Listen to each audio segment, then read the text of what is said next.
Bien-aimés du Christ, bon dimanche. Je vous souhaite un très bon dimanche et permettez-moi de vous partager le fruit de ma méditation à ce 6e dimanche d'état ordinaire année C. Le Seigneur soit avec vous. Évangile de Jésus-Christ selon saint Luc.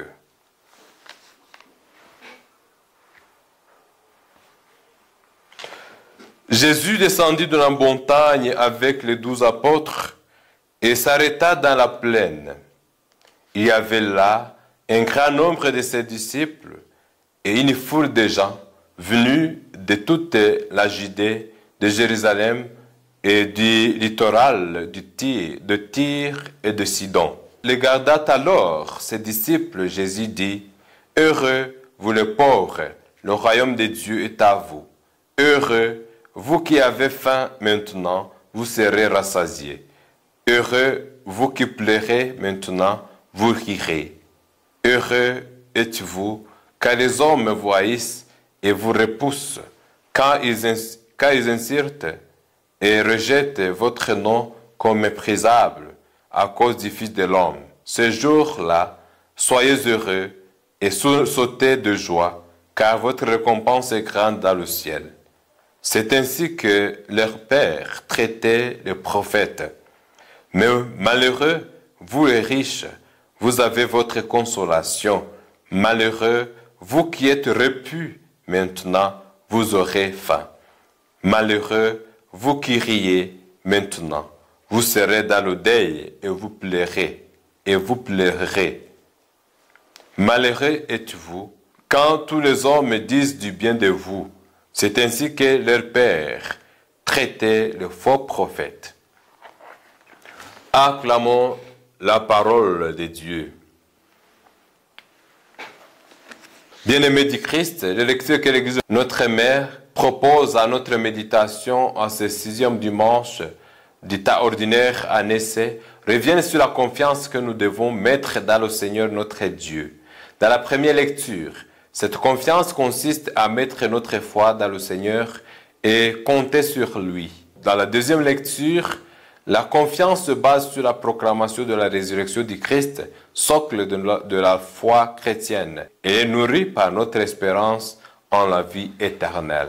Pour sa part, l'Évangile nous invite à avoir la confiance en Dieu qui nous appelle tous au bonheur véritable, réservé à ceux qui auront mené une vie qui correspond à la volonté de Dieu. La première lecture, tirée du livre du prophète Jérémie, attire notre attention sur notre manière de vivre avec Dieu et nous interdit de compter sur les humains pour ne compter que sur Dieu. Tout ce qui détourne notre cœur de Dieu attire sur nous le malheur et nous fait vivre dans l'inquiétude et le désespoir. Dieu ne nous menace pas en proférant la malédiction pour ceux qui ne mettent pas leur confiance en lui, mais veut nous prévenir pour ne pas nous éloigner du chemin du vrai bonheur. Dieu ne nous maudit pas et ne profère pas de malheur aux hommes. C'est plutôt une manière de nous mettre en garde contre toute idolâtrie. Lui seul est digne de notre confiance et de notre amour. Saint Paul apôtre éveille notre conscience d'appartenir à Dieu qui nous revêt de l'immortalité grâce à la résurrection de son Fils Jésus-Christ. Il nous rappelle que nous ne pouvons nier notre propre résurrection sans nier celle de Jésus qui nous a donné le salut. La confiance que nous avons en Jésus-Christ nous fait entendre profondément dans le mystère de la mort et de la résurrection, fondement de notre foi chrétienne. Nous fait entrer, la confiance que nous avons en Christ nous fait entrer profondément dans le mystère de la mort et de la résurrection, fondement de notre foi chrétienne. Si le Christ n'est pas ressuscité, vaine serait notre foi et notre confiance en Dieu s'écroulerait. En tant que témoins du Christ ressuscité, nous sommes invités à proclamer haut et fort que Dieu est digne de confiance. Dans l'Évangile, Jésus met en exergue le secret du véritable bonheur qui consiste dans le détachement des biens terrestres pour nous attacher à ce qui est céleste et éternel. Les chrétiens subissent parfois les persécutions et toutes sortes de mépris à cause de leur foi et de leur appartenance au Christ.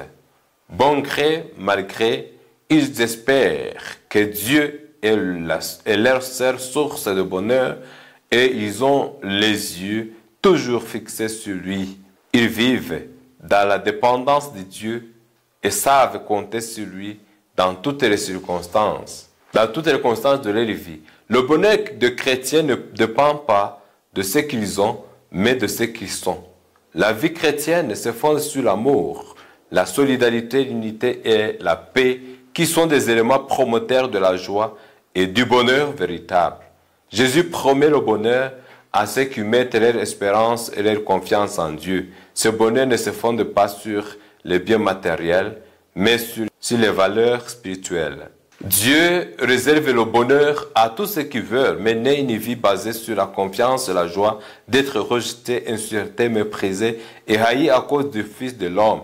Le royaume de Dieu appartient aux pauvres parce qu'ils savent dépendre de Dieu, parce qu'ils placent toute leur confiance en lui, en laissant leur cœur disponible et disposé à accueillir la volonté de Dieu. Notre bonheur en tant que chrétien se fonde sur notre soif de la justice, de la joie véritable et de la vérité. Jésus a la sécurité falsieuse et a de fausses consolations. C'est en vue de jour, en vue de leur conversion, que Jésus s'attaquait au mauvais comportement des riches arrogants. Jésus fait le salut de tous et invite tous à miser sur les réalités célestes capables de procurer à l'homme le véritable bonheur de sa vie. Que Dieu nous prenne en grâce et nous bénisse, qu'il nous accorde la grâce de ne pas compter que sur lui, qui nous livre le secret du véritable bonheur, qui nous donne le courage de témoigner de la résurrection du Christ. De là, nous mettrons notre joie et notre bonheur dans la loi du Seigneur.